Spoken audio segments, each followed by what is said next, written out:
السلام عليكم ورحمة الله وبركاته، ازيكم عاملين ايه؟ النهاردة ان شاء الله هنعمل أكلة فيها بحريات يعني فوسفور. هنعمل مع بعض مكرونة بالوايت صوص ورز صيادية وكابوريا واخطبوط صغير كده هوت في طاجن. تمام، يلا بينا نبدأ.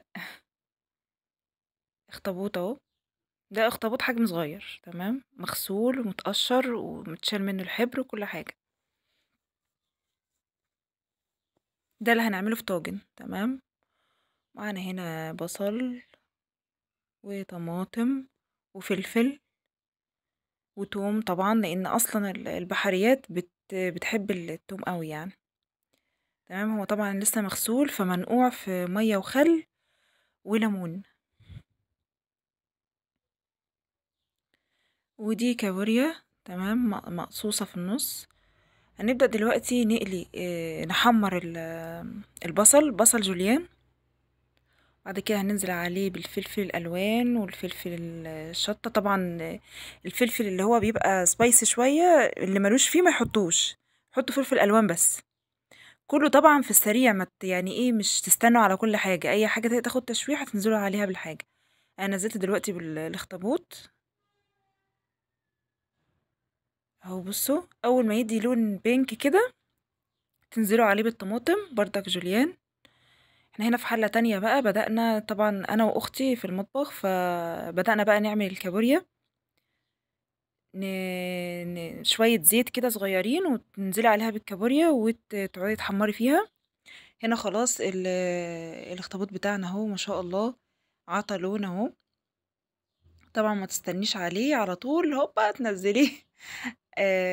في الطاجن على طول. تمام، طبعا توابلك بقى والكمون اهم حاجة.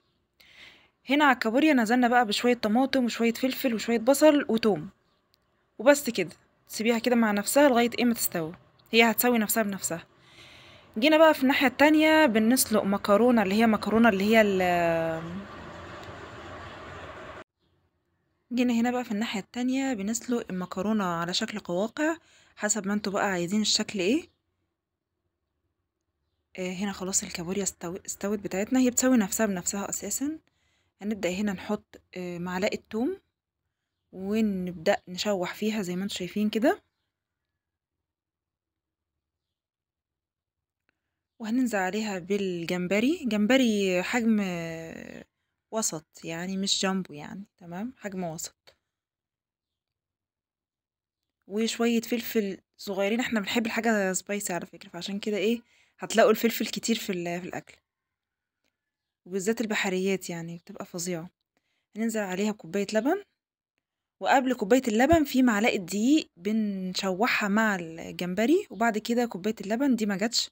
وبعد كده بننزل بالكريمة، كريمة الطبخ بتاعتنا. تمام، وهنسيبها كده لغاية ايه ما يتسوى الجمبري. هنا في مكان تاني بدأنا نعمل الرز بتاعنا، رز الصيادية. طبعا ما جاتش التفاصيل من البداية. حطينا نزلنا اهو بالمكرونة. بس الرز الصيادية عبارة عن بصل بتحمريه زيادة عن اللزوم، لازم تحمريه جامد لغاية ما يدي لون بني، وتنزلي عليه بالصويا صوص ودبس الرمان وتتبليه، وتنزلي عليه بشوية مية. وبعد كده تنزلي بالرز، تغطي الرز عقلة صبع. وبعد كده تغطي عليه، أول ما تلاقيه يغلي تغطي عليه وتسيبيه يستوي. هنا خلاص الأكل بتاعنا خلاص خلص. يا رب يكون عجبكم الفيديو، ويبقى ألف هنا وشفا، وباي باي.